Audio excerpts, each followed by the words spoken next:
Assalamualaikum warahmatullahi wabarakatuh. Masih di channel Nur Nafi ya. Kali ini saya akan membahas terkait kepraktisannya bahasa Python jika kita membandingkan dengan Java. Memang tidak bisa dibandingkan ya, mereka mempunyai kelebihan masing-masing. Akan tetapi saya lebih menekankan ke kalau mau menghitung nilai rata-rata, nilai akhir, kalau mau menghitung nilai, kalau ini jualan terus mau menghitung subtotalnya, nah itu ternyata Python itu sangat praktis kalau kita bandingkan dengan bahasa pemrograman Java terus dikonekkan dengan database ya.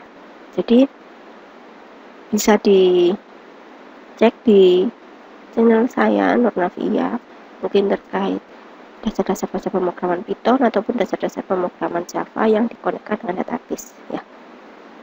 Jadi di sini saya mempunyai nilai ya, mempunyai data nilai mulai dari UTS yang saya bentuk dalam bentuk list, mohon maaf. Nah, ini dalam bentuk list ya. Ini baris 10.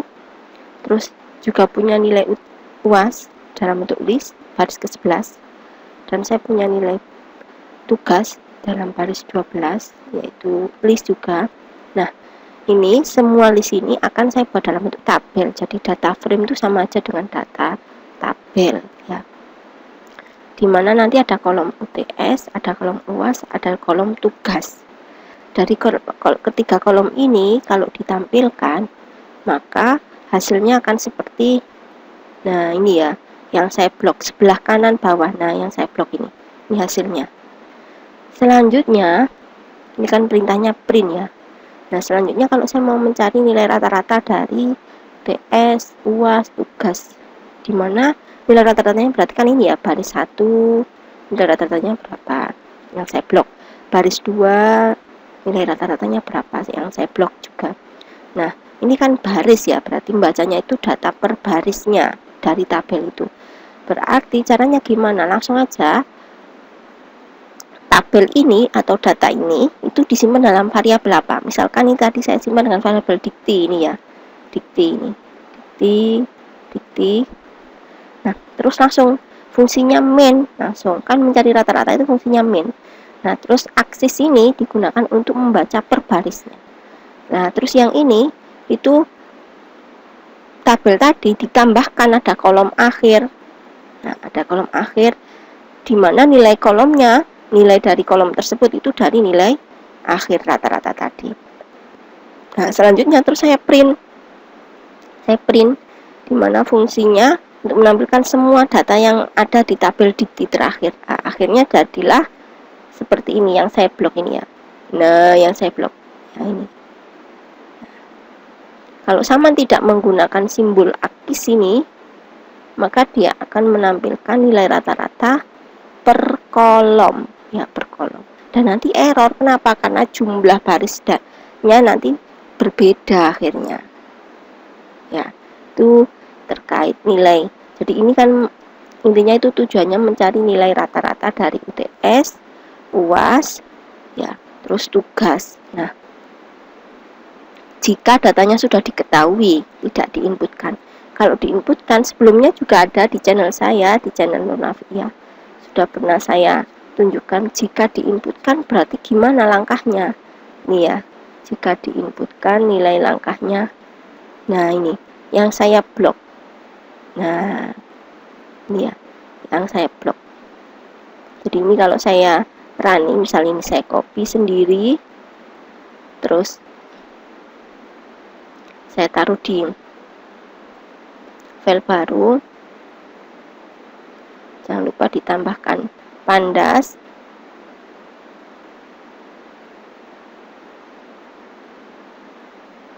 Import pandas as pd sama nampi. Ini ada variabel nampi untuk mencari nilai rata-ratanya.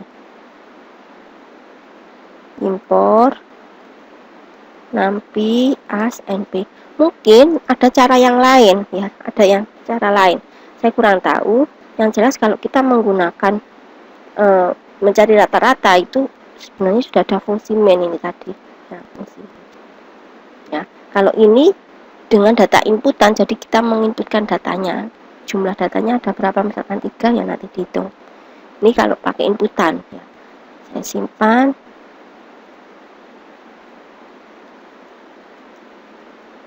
Oke. Nah, ini saya tunjukkan, ini saya bersihkan dulu biar kelihatan bedanya. Nah, saya running.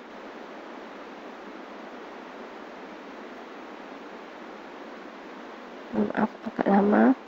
Ini saya inputkan berapa?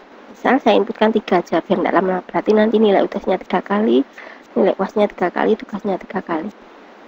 Nah, ini kalau mau dikasih keterangan, sebentar saya bersihkan dulu, saya kasih keterangan. Ya. Masukkan jumlah siswa misalkan. Jumlah siswanya ada berapa? Terus di sini masukkan nilai UTS. Yang ini masukkan nilai UAS.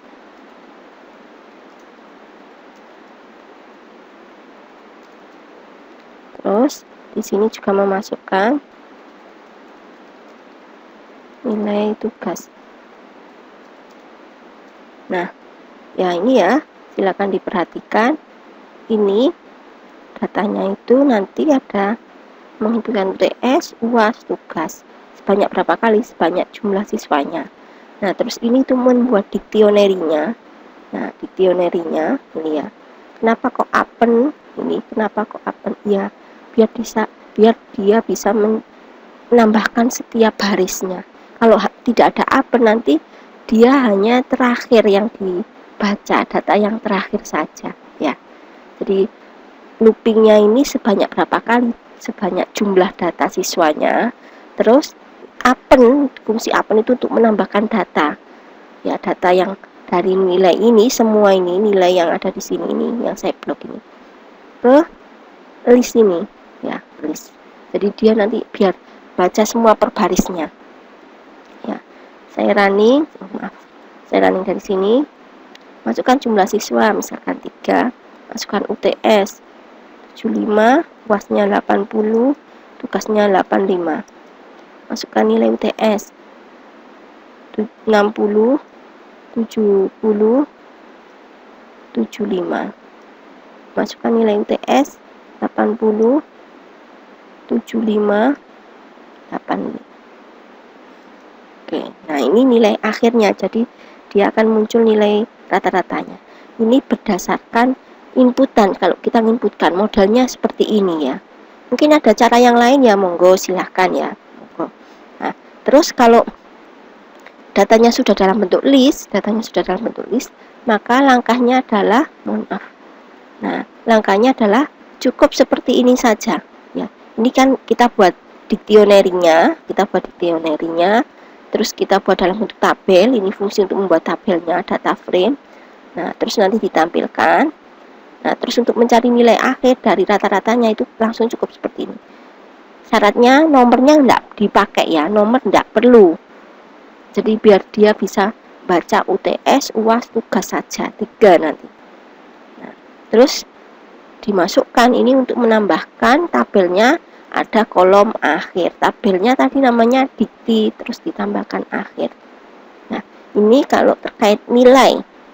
Nah, selanjutnya kalau terkait jualan itu kan hasil perkaliannya ya, bukan dari rata-rata. Jadi kita harus menuliskan fungsinya sendiri. Jadi datanya ini harus sama jumlahnya. Ini kan ada data jumlah sama harga. Dimana ini list, jumlah ini list, terus harga juga list. Harus sama jumlahnya 5. Kemudian total itu hasil perkalian antara jumlah kali harga per baris ya, per baris. Otomatis harus kita baca nih line itu untuk membaca panjang dari jumlah. Terus rank itu ya untuk loopingnya, jadi loopingnya nanti 0, 1, 2, 3 kan jumlahnya sampai 5 ya, jumlahnya sampai 5 berarti terus 4. Nah, kemudian ini baca setiap indeks dari data jumlah sama harga untuk dikalikan ya, terus append, fungsi append ini untuk menambahkan agar tidak terbaca, sama seperti tadi ya penjelasannya, agar tidak terbaca hanya baris terakhir saja. Jadi semua baris itu tetap terbaca. Apa itu untuk menambahkan ke sini ya. Terus selanjutnya, nah ini hasil jualannya dibuat dalam bentuk tabel. Ini itu untuk menghitung jumlahnya tadi, jumlah antara kali harga dengan kuantiti istilahnya ya, kuantiti. Terus ini dalam bentuk tabelnya, dirubah dalam bentuk tabel. Ini kalau di running nanti hasilnya seperti yang awal-awal tadi tuh, maaf, saya running. Ini hasilnya. Jadi kalau akhir itu hasil rata-rata bisa menggunakan fungsi main, cukup seperti ini. Ini kalau kolomnya langsung cukup itu aja ya. Kalau ada yang lainnya berarti langkahnya nggak beda jauh, kayak gini aja dibuat bacanya ya. Itu praktisnya menggunakan bahasa Python. Nah, selanjutnya akan saya bahas untuk perbedaan menggunakan bahasa Java. Kalau menggunakan bahasa Java berarti langkahnya harus dibuat dalam bentuk tabel. Kalau saya tadi sudah ada database-nya, jadi saya punya tabel. Ini contoh sama seperti tadi, ada contoh nilai sama ada contoh jualan. Yang contoh nilai saya tunjukkan. Ini nilai ya. Ini tadi sudah saya praktekkan dulu. Nah ini. Terus kalau satunya jualan. Nah ini jualan. Berarti apa yang harus saya lakukan? Yang harus saya lakukan adalah kalau menggunakan Java mau menghitung nilai rata-rata dari tugas, UTS, UAS, berarti buat tabelnya dulu di database MySQL. Selanjutnya koneksikan database atau tabelnya dengan program di IDE Netting-nya. Nah, ini programnya sudah saya koneksikan, berarti saya tampilkan dulu dalam bentuk desainnya. Nah, ada dua memang ya, membuat interface-nya seperti ini, mulai dari nilai UTS, nilai UAS, nilai tugas. Nah, di sini di code-nya itu harus terkoneksi dengan database tadi, ya, harus dikoneksikan. Yaitu dikoneksikan mulai dari mana? Saya lihatkan. Ini untuk mengkoneksikan. Ini untuk mengkoneksikan. Nama database-nya ini DTPBO. Jadi sebelumnya harus sudah dimasukkan library JDBC MySQL. Jadi langkahnya di package-nya ini ditambahkan ini properties, terus library. Nah ini ditambahkan jadi add library, cari MySQL JDBC. Nah ini ya, JDBC driver. Terus nanti ini diklik di OK atau di add library. Karena saya sudah ada ya tidak perlu. Terus ini OK. Nah, kalau sudah, ini untuk mengkoneksikan ya, untuk mengkoneksikan. Jadi harus ada dua poin utamanya ini. Nah, class.forName com.mysql jdbc.driver yang saya blok ini sama con ini harus dideklarasikan sebelumnya ya di sini. Ini ya, saya deklarasikan mulai dari koneksi, statementnya, result set, data kita nanti dalam bentuk objek, kemudian judul dari tabel, terus ini variabel-variabelnya. Saya ingatkan kalau nanti ada merah cukup ditambahkan library-nya atau ditambahkan impornya ini. Nah, tambahkan impornya. Sebelumnya itu sudah pernah saya bahas di channel Nurnafia juga terkait mengkoneksikan. Nah, setelah dikoneksikan, kemudian dibaca datanya, data per baris ya, data per barisnya. Nah, di sini cara membacanya.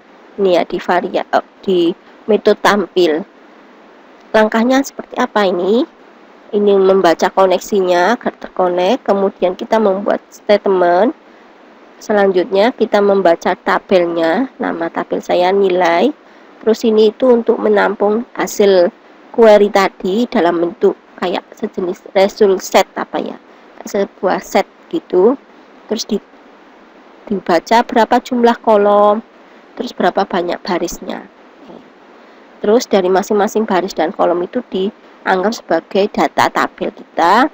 Terus setiap kolom dan baris ini dibaca di sini. Oh, kolom ke-1 itu dimulai indeks 0 ya, itu nomor. Kolom kedua UTS, kolom ketiga UAS, kolom keempat tugas, kolom kelima akhir. Nah, dari membaca data itu terus ditampilkan di tabelnya ini. Ini untuk menampilkan di tabel J tabel 1 ini untuk menampilkan di tabelnya. Nah, selanjutnya setelah ditampilkan di tabel, langkah berikutnya adalah memanggil tabel itu agar tampil di desain tadi yang ini ya saya tunjukkan di sini. Nah, ini.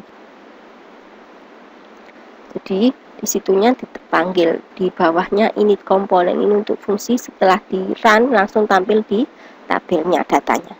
Nah, terus untuk melakukan ini ya, jadi nanti kalau menambahkan, jadi ini bisa menambahkan berarti ada insert. Ini kalau mau mengedit jadi nanti jumlah harga, nilai akhirnya di update yang terbaru. Angkanya bagaimana? Yang pertama yang tambah dulu, nah, langsung bottomnya diklik 2 kali, terus ini selalu kasih try ya, jadi jika ada error itu langsung terdetek gitu, ada masalah apa.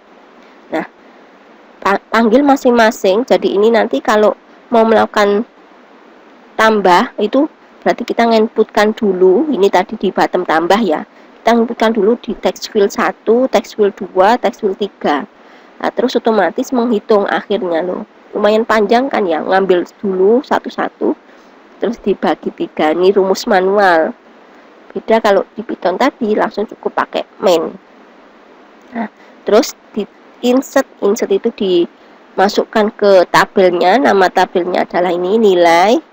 Terus variabelnya apa aja, kolomnya yang ditambahkan UTS, UAS, tugas, akhir. Dengan nilai apa aja dari masing-masing text field tadi dan hitungan akhir. Kemudian ini dipanggil fungsi tadi tampil untuk mengupdate tampilannya, terus sama membersihkan. Fungsi bersihnya seperti apa, metode bersihnya. Nah, langsung aja pakai gini. J text field 1 dibersihkan. J text field 2 dibersihkan. Terus berikutnya untuk edit itu langkahnya harus diklik dulu. Bagian tabelnya harus dikasih event mouse click ini ya, event mouse click. Nah, terus dipanggil set data. Set data itu apa? Fungsi set data di sini yaitu untuk, nah ini ya, untuk ngambili yang ada di tabel. Jadi row J tabel 1 itu ngambil di baris keberapa, terus kolomnya, nah ini kolom ke-1 itu ditaruh di ini berarti kolom kedua kan dimulai dari indeks 0 ya, tetepan. Kolom kedua itu ditaruh di J text field 1, ditaruh di J text field 2, ditaruh J text field 3. Nah, kalau J text field 4 itu hanya untuk menaruh nomornya, karena nomor itu tadi yang saya pakai primary key ya. Terus setelah diklik eventnya mouse click tadi ini, nah, setelah diklik mouse click event dari J tabel, nah ini diklik terus nanti akan nampil datanya di di text field ini. Nah, terus kalau mau ngedit langsung dikasih fungsi di editnya. Langkahnya sama, ambil masing-masing J text fieldnya, terus cuma bedanya di sini. Kalau tadi insert itu pakai query insert into nama tabel, kalau yang ini update nilai nama tabelnya, nilai, terus set masing-masing teksnya atau masing-masing kolomnya. Nah, kalau saya running lebih panjang ya codingnya, karena memang harus dikonekkan dengan database ya. Ini misal saya mau ngupdate, ini saya klik terus edit, nah, kayak gini saya klik edit. saya klik edit. Kalau mau saya tambah, ini dikosongi aja, biarkan, karena auto increment jadi nambahnya otomatis. Misalkan nilai UTS-nya 65, nilai UAS-nya 75, nilai tugasnya 78, tambah ya. Nah, ini nilai akhirnya. Itu terkait kalau kita nilai rata-rata. Nah, itu kalau menggunakan Java lebih panjang ya kodenya. Harus dikoneksikan, harus manggil setiap baris data yang ada di tabel tersebut. Terus kalau terkait penjualan, langkahnya juga sama, harus dikoneksikan dengan database-nya, dengan tabelnya, buat interface seperti ini ya, membuat interface seperti ini. Terus berikutnya jangan lupa dikoneksikannya seperti apa, langkahnya sama. Buat koneksi saya taruh di bawah tadi fungsinya ini, connect dengan variabel con ini sudah harus dideklarasikan sebelumnya semuanya ini. Nah, di sini ya sudah dideklarasikan mulai dari con, statement, resume set, terus objek data, judulnya beda ya dengan tadi. Kenapa? Karena ini terkait penjualan. Terus ini adalah variabel untuk menghitung nanti jumlah harga kali subtotalnya. Terus kalau ini nanti ada merah karena memang belum ditambahkan import library-nya. Tambahkan importnya dulu, setelah ditambahkan terus nanti dikoneksikan. Ini ya, ini membuat koneksi. Nah, ini baris 160 sampai 170. Ini untuk membuat koneksi. Setelah dikoneksikan, tampilkan data untuk baca datanya di sini. Nah, pokoknya tampil data ini sangat penting untuk membaca data. Ya, ini penjelasannya nggak beda jauh seperti yang sebelumnya. Baca tabelnya ini, terus baca berapa jumlah kolom baris. Ya. Jadi ini untuk membaca jumlah baris kolomnya. Terus ini untuk ngeset bahwa kolom ke-1, baris ke-1 itu apa. Nah, ini nomor, jumlah, harga, subtotal, terus ditampilkan di tabelnya. Nah, ini akan dipanggil ya. Metode tampil itu akan dipanggil di sini, harus dipanggil agar setelah di run itu langsung tampil di layar value-nya di tabel tadi. Nah, selanjutnya jangan lupa ada fungsi metode sama set data. Metode bersih sama metode set data. Bersih untuk membersihkan teks yang tadi kita buat, ada 3 teks field, teks 1, teks 2, teks 3. Terus set data itu setelah ditampilkan di tabel, nanti kalau tabelnya kita klik ya, jadi tabelnya harus ditambahkan most event klik ya, most eventnya.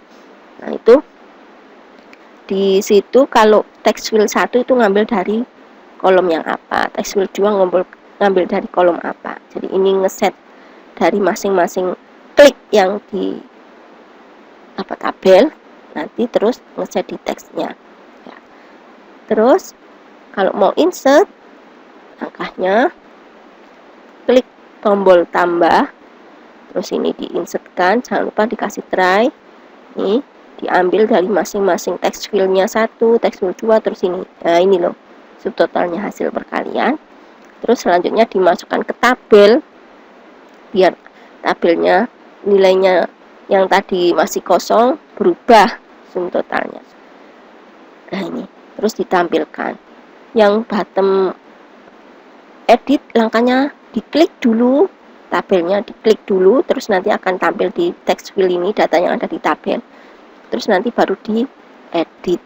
Nah, bottom editnya fungsinya apa? Nggak beda jauh dengan insert ya, nggak beda jauh dengan insert, hanya berubah di update-nya. Jadi lumayan panjang memang caranya. Kenapa? Karena memang di Python itu sangat praktis, berapa baris sudah. Karena di Python kalau mau terhubung dengan data itu bisa ditaruh dalam file CSV atau dalam database, atau langsung dalam bentuk kayak kita membuat tabel sendiri. Namanya adalah ini tadi, data frame ya, ini data frame kayak tabel. Nah kalau di Java, kalau kita mau berhubungan dengan data harus membuat database. Ini kalau kita run, kita coba running. Nah ini sudah tampil yang tadi saya coba. Jadi kalau ini mau menghitung totalnya berarti diklik dulu, terus diklik edit. Nah diklik dulu baru diklik edit, diklik dulu baru diklik edit. Kalau kita tambah, nggak perlu diisi yang kosong ini ya, yang sampingnya jumlah barang nggak perlu diisi, cukup yang ini jumlah barang yang saya beli misalkan 3, harganya 15.000. Oke, maka hasilnya ini. Itu yang bisa saya sampaikan. Mohon maaf sebelumnya jika ada yang keliru atau yang salah. Saya akhiri. Assalamualaikum warahmatullahi wabarakatuh.